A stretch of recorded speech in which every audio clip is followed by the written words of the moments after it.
Are you feeling restless or anxious? We are headed into a lot of change, and change can create a lot of uncertainty. Fortunately, everything is happening for your highest good, even if it feels like you're temporarily dying. I'm Meagan Mermaid, and I'm the head mistress of Mermaid Mystery School and the author of Mermaid Mindset Makeover and the Mermaid Empowerment Oracle deck. And this is your full moon in Taurus message, which is relevant from November 15th through November 30th. And we have a crazy 2 weeks ahead of us. Not only is this moon conjunct to Uranus, which is already creating restlessness and instability and disruptions and change and sudden surprises that we can't predict, but we also have Mercury going retrograde in Sag, and we are preparing for Pluto to move from Capricorn into Aquarius, where it will be till 2043. And we have a Mars retrograde that's happening in early December. So if you're feeling the feels and you feel the tension of unrest, of things kind of dematerializing before they rematerialize, the Tower card fell as I was shuffling the deck. So that's definitely an indicator that there is going to be some things that crumble, but it's going to be things that need to crumble. It's going to be things that are taking us down the wrong path, that are no longer in alignment for us, that are no longer working for us. And that's not always easy. So I feel like what I'm seeing with the sky right now is that we're going to have this moment with the full moon in Taurus where something is going to break, something is going to change, and we are going to have to face where our next move is, how we can think on our feet, and how we can practice self-care when we are in that space of uncertainty. Then, as Pluto moves into Aquarius just a few days later on Tuesday, this full moon is happening on Friday. So, right after the weekend, then we have Pluto moving into Aquarius. After this sudden change or disruption that occurs with this moon, then we are going to really shift the trajectory of our karma and the themes that we're going to be experiencing as a collective for the next 16 years. And Pluto in Aquarius is bringing out our revolutionary and rebellious spirit. And then Mercury goes retrograde in Sag, which is all about our belief systems and our worldviews and how we explore the world and this sense of adventure, but we're going backwards. So it's almost like after we have this huge aha, epiphany, awakening, unraveling, we have to go back and we have to start to dismantle our old belief systems. Then we have Mars going retrograde from Leo into Cancer. And so Mars in Leo, which is my Mars sign, is all about moving forward and taking bold action. But Mars in Cancer is about acting based on how you feel. And so when both of these are going backwards, it's almost as if we're afraid to take action. We're not trusting our feeling nature. It's like everything feels too new and we don't know what to do. So there's going to be a lot of non-reaction needed in this time. There's going to be a lot of pauses, moments of integration, and learning how to just kind of go with the flow. We are literally dismantling our old operating systems individually and collectively so that we can step into this new timeline. And it's going to take a lot of patience, and it's going to take a lot of self-love and self-care and compassion for ourselves and others. So let's start with this moon conjunct Uranus. When the moon is conjunct to Uranus, there are all sorts of things that can happen. But when we think of this Uranian energy, it's all about sudden changes. It's about instability. It's about things coming in and things coming out. It's about this like electric energy where we might have these aha moments and epiphanies, but we might also feel like we got struck by lightning out of nowhere and we're trying to just put ourselves back together. So remember, this energy can feel erratic, but it's also often temporary. So if anything feels out of place, out of alignment, it will come to a new alignment very shortly. And it's just really about detaching. That's the best word that you can use for this energy, is detaching. And what's really interesting is this moon is in Taurus, which is one of the most grounding and stable signs that you could possibly have. But we have Uranus in Taurus. So it's like we have to shake up that comfortably uncomfortable part of ourselves so that we can step into this new era, this new consciousness, this new chapter of Pluto and Aquarius. And we got a taste of it at the beginning of this year. From January till September, Pluto was in Aquarius before it retrograded back into Capricorn. But I don't think we really understand the magnitude of what's happening here. There's a lot of people that are afraid because of the social and political climate, because of who's going into leadership. There's all sorts of things that feel uncertain. And the one thing that you can manage is what you are thinking about what's happening. You can't control what's happening, but you can control how you think about what's happening, and you can control how you react to what is happening.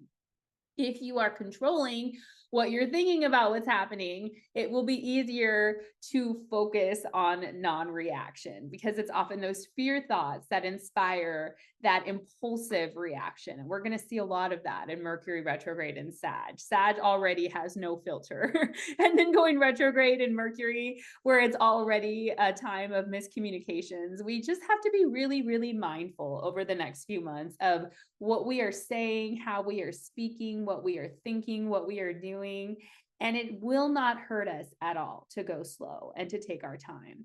This is one of those moments in the sky where we are actually going to move quicker by going slower.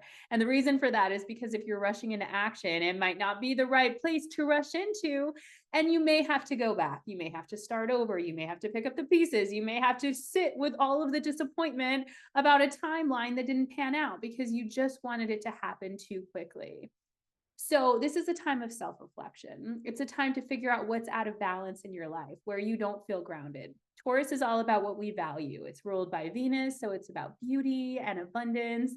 And we can think of it like the Empress in the tarot, where she just radiates this beauty of abundance and fertility. And so things are drawn to her.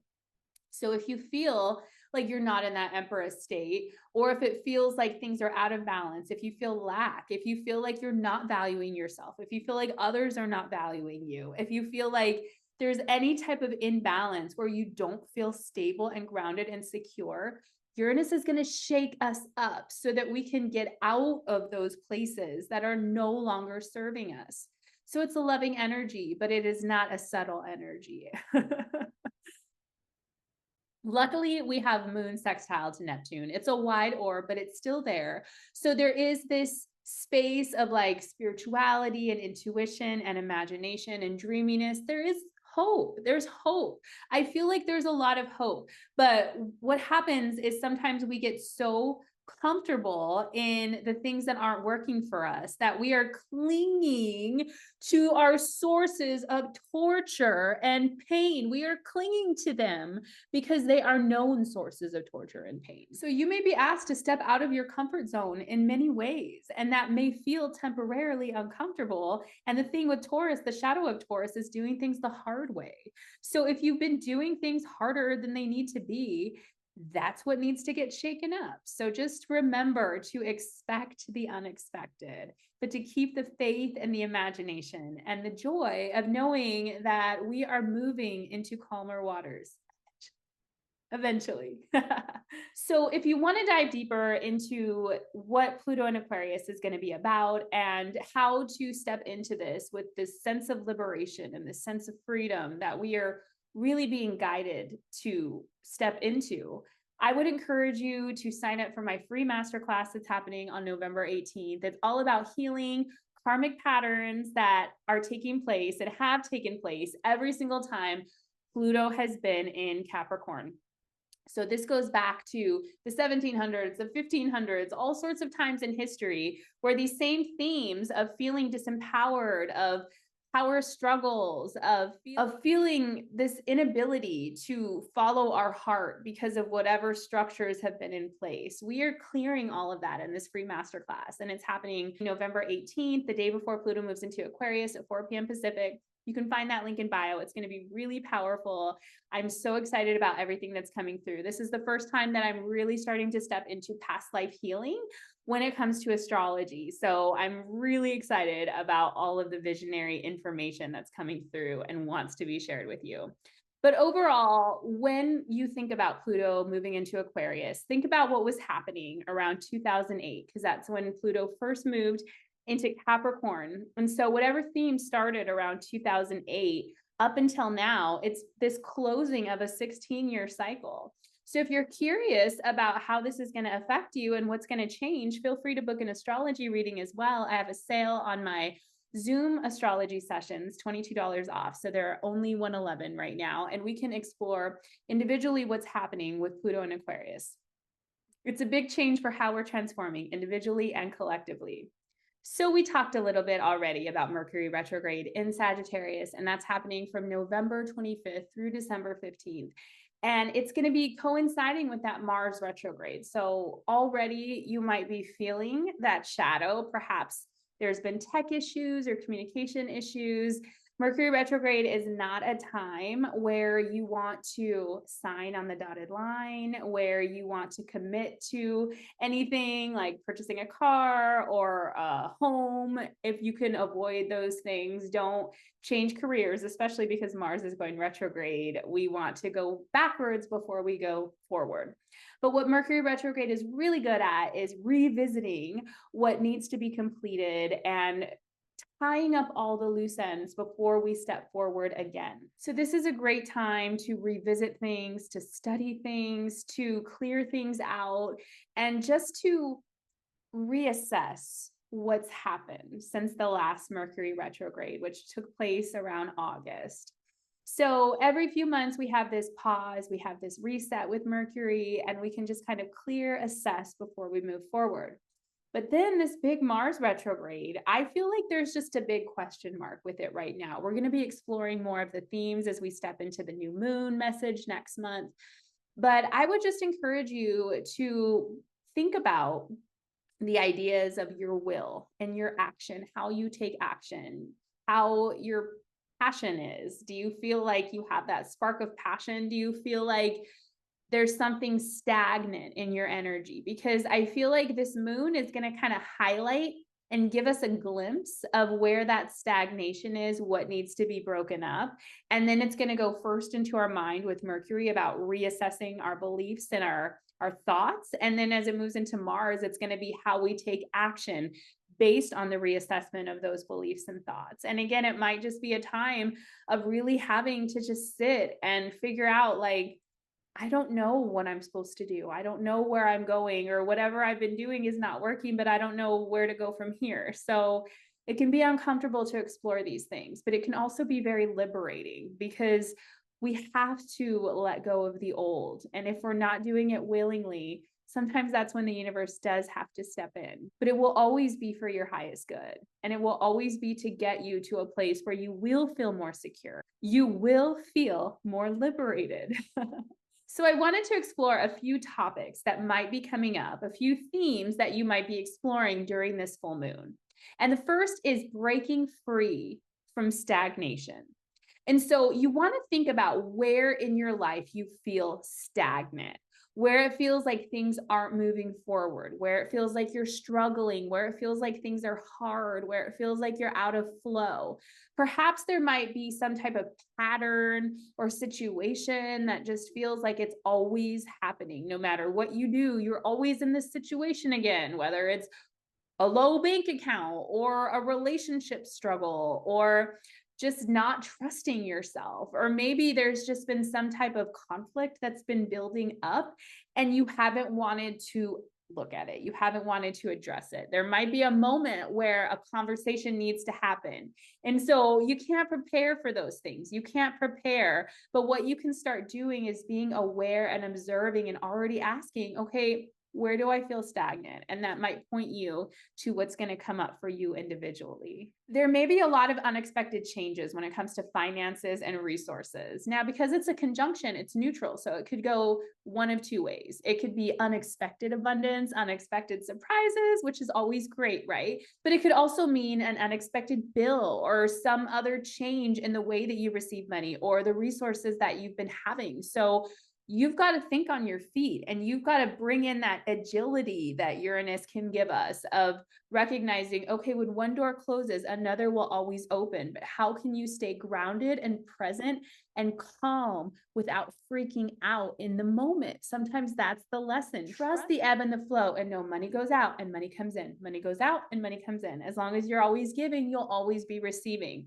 So another thing that you can do to prepare is to focus on generosity. What can you do in the meantime to give, whether that be giving of your time or your energy or your resources, whatever you can give, and that's going to keep you in that flow. This is a time of embracing authenticity and individuality. We were stifled with Pluto in Capricorn, and this Uranian energy is the tip of the iceberg of allowing us to find our true voice and our authentic message, our authentic power.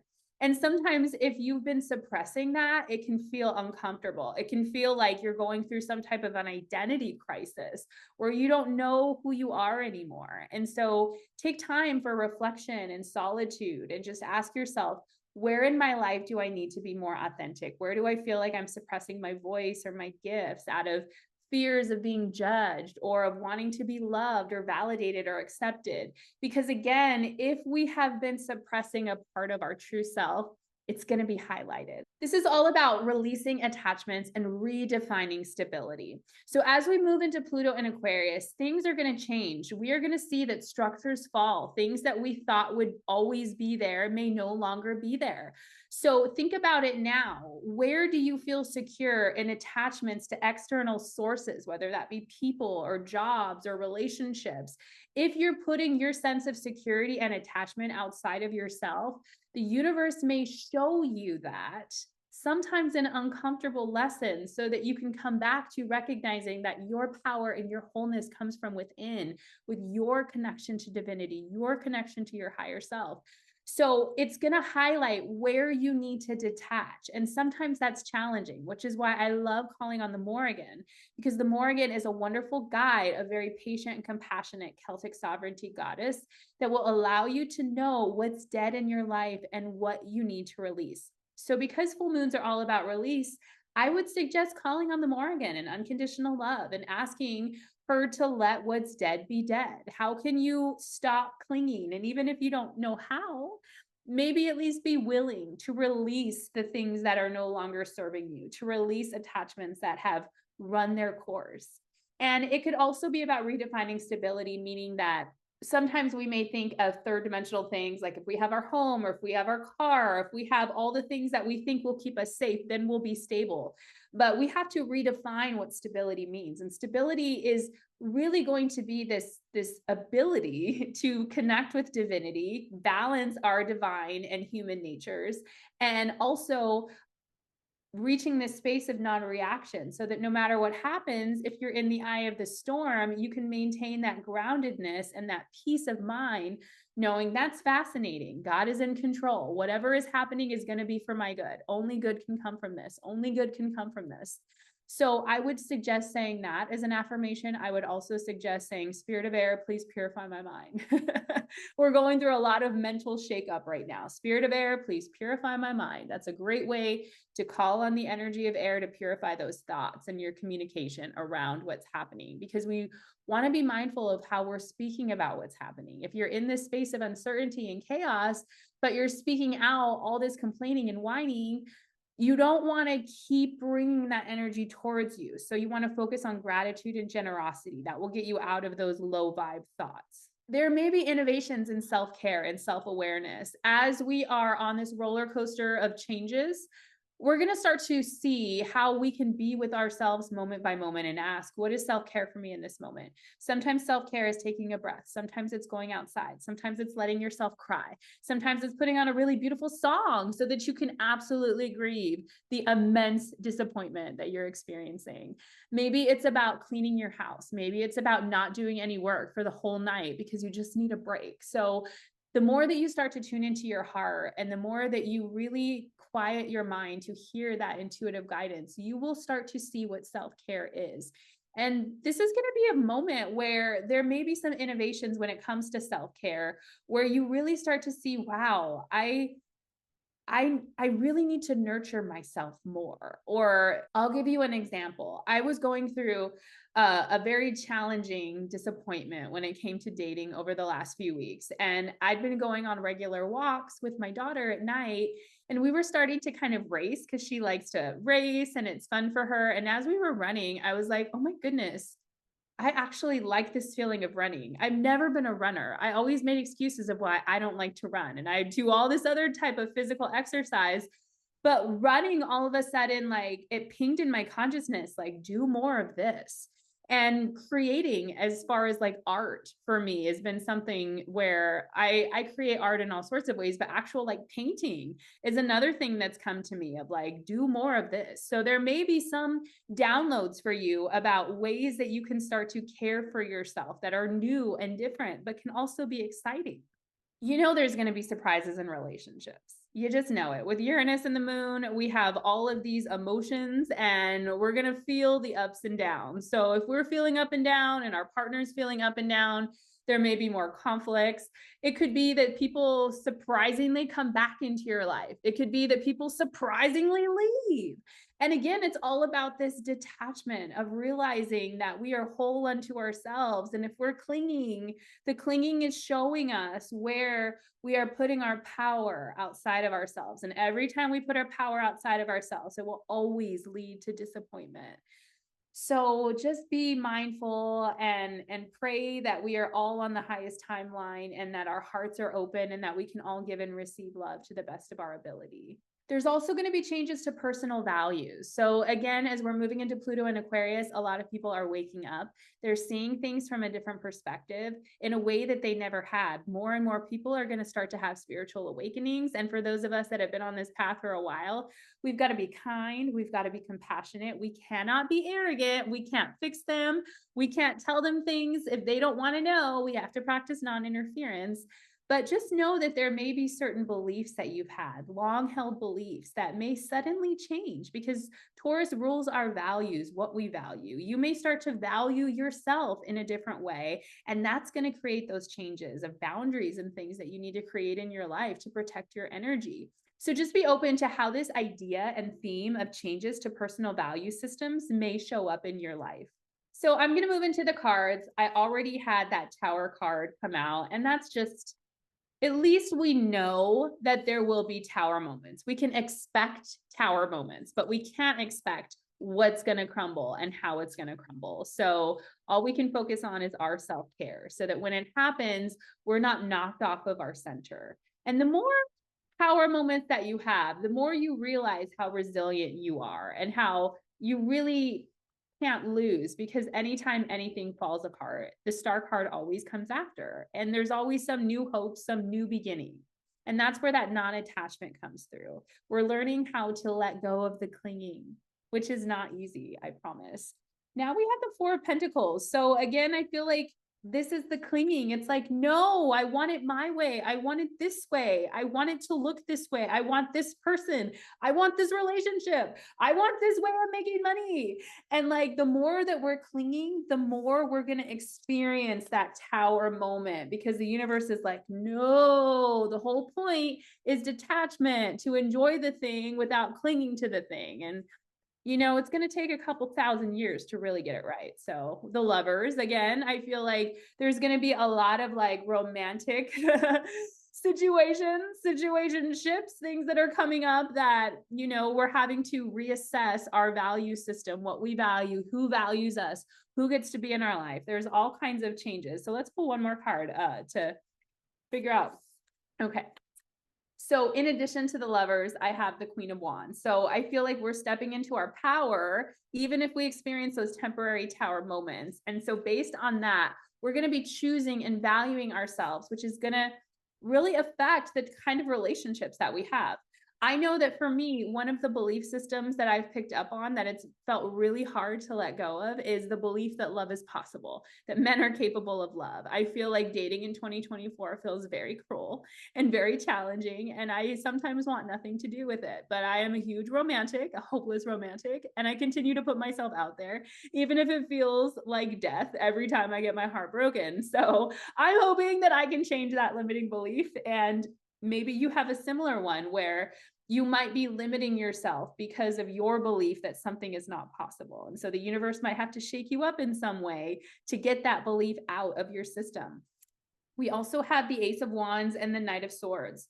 So again, there's like all of this energy of things wanting to come to fruition, of things wanting to start, of things wanting to materialize. This Pluto and Aquarius energy is like, I'm here, I'm the visionary, let's go. But we have this Knight of Swords energy, which is very impulsive. So again, there's this clinging, there's running. It's literally, we're all over the place. We're all over the place. Like, what are we running into? What are we running towards?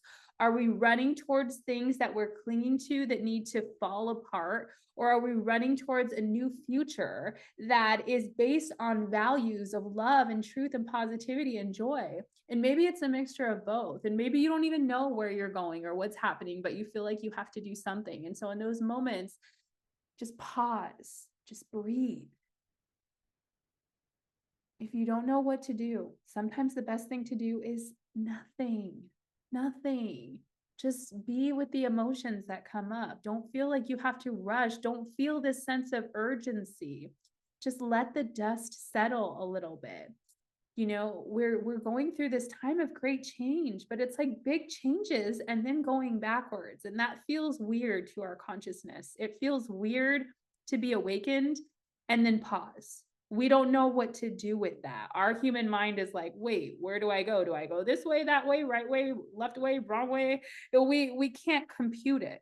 And so we have to just recognize that we are in a space of limited awareness and just be kind to that little human inside of us that feels so confused and just wants to do something, but ends up going in circles. Just be okay with that and let it flow. Let it flow. It will bring us to a new normal. It's just going to take some time. So from my deck, the Mermaid Empowerment Oracle deck, we have authenticity. What did I say? The Mermaid Empowerment is I'm free to be me. This was one of the themes. Finding our authenticity. We have to find out who we are. We have to be our true selves in order to magnetize true partnerships and true relationships and true career opportunities and true friendships and true everything. If we're suppressing a part of ourselves, we're going to be mismatched in what we're attracting. And it doesn't necessarily mean that we have to let go of everything, but it does mean that some adjustments might be necessary. We have curiosity. I explore my world with curiosity. So again, I love this lightning bolt here because it definitely represents this Uranian energy of like aha moments and breakthroughs and epiphanies. But again, it's like we have to let the dust settle. We have to get curious and let curiosity guide the exploration rather than fear. Then we have forgiveness. Choosing forgiveness sets me free. So I think that because there's a lot of relationship stuff that's coming up, maybe we have to forgive past partnerships. We have to forgive people that couldn't be who we wanted them to be. We have to forgive ourselves for falling down the rabbit hole and pricking our finger on the same spinning wheel over and over and over and over and over and over and over and over and over and over and over again. That's just a small fraction of the amount of times that we've had to go through the same lessons over and over again so that we can start to get them right. And we have to have compassion for ourselves as humans. It's part of the human experience. So I know you want to know about love. So we're gonna pull some. We're gonna pull some of these messages of love and burning heart love oracle cards to give us an idea of what this full moon is about. Oh goodness. Oh goodness. We are ready for an adventure. It's definitely not going to be boring. We are not going to experience boredom over the next 2 weeks. I promise you. Gossip. I'm afraid of what other people will think. This is so interesting that this is coming through with authenticity.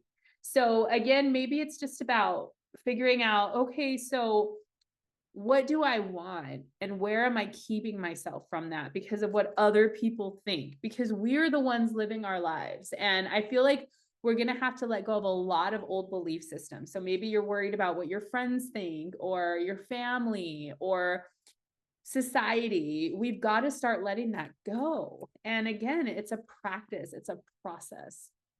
We have unworthy. You're a better person than me. So I feel like we've got to forgive that part of ourselves that feels unworthy. Again, Taurus rules our value system, what we value. And if there's spaces and places where we feel unworthy, they may be highlighted, because this is a time of great healing, great emotional healing for those things. And then we have unsatisfied. I wasn't happy the way things were going. So I feel like this is that tower moment. If things continued in the trajectory of however they were going, they wouldn't make us satisfied. They wouldn't make us happy. So sometimes we have to be shaken up. We have to be reassigned, redirected. And it doesn't mean that certain people or situations are gone for good or forever, but it might mean a break or a time of pause or separation, so that you can find that authentic part of yourself, so that you can heal, so that other people can heal. And then you can come back together as two whole beings that can learn together in conscious partnership. I mean, that would be awesome, right? Let's keep the hope that that can happen. Finally, from the Burning Heart Love Oracle deck, we have, let's see if any cards just want to jump out. What do we need to know for the collective? What do we need to know for the collective? All right. I underestimated how important you are in my life. You're worth more to me than I let on, and I've been manifesting you. So I feel like there's this feeling of maybe relationships that didn't work out because of how other people were thinking, of how you were thinking, of how you were worried about others, just worry in general, thinking about too many things, this sense of unworthiness, this sense of unsatisfaction. So, I mean, there's all sorts of ways that this can be playing out in human dynamics. One person doesn't feel worthy, so they run. The other person feels dissatisfied, and so they chase. And like, it's just all sorts of silly ways that humans really want to connect, but we're so afraid of ourselves, and we're so afraid of each other, and we're so terrified of getting hurt. But this moon is reminding us that building our walls is not going to make us happy. It will contribute to the dissatisfaction, because we have to live a life of totality, and that includes pleasure and pain. So this moon may crumble those walls around your heart, and you may feel that discomfort for a moment, but it's going to set you on the path of true satisfaction. And so just be open to the adventure and let it unfold, and trust yourself in the process. So again, I'm offering $22 off my astrology sessions through December 6th, when Mars goes into retrograde. So book a session if you want to know how Pluto and Aquarius will affect you. If you're curious about the year ahead in 2025, if you're new to astrology and you just want to know about your birth chart, if you are in relationship or partnership and you want to know about how your chart connects with someone else's, there's all sorts of ways that you can work with me. That link to my astrology reading page is below. Also, I would love for you to be a part of this free past life clearing and healing masterclass for Pluto and Aquarius. It's going to be really powerful. We're going to work through a lot of past lives where we've been going through the same themes, and that's going to prepare us for the magic of Pluto moving into Aquarius. So that is happening on November 18th at 4 p.m. It's free to sign up. You can find that link in bio as well. And I wish you a beautiful full moon and next few weeks. And I will be back for a Mercury retrograde message when we get closer to the 25th. Have a wonderful day. Love you.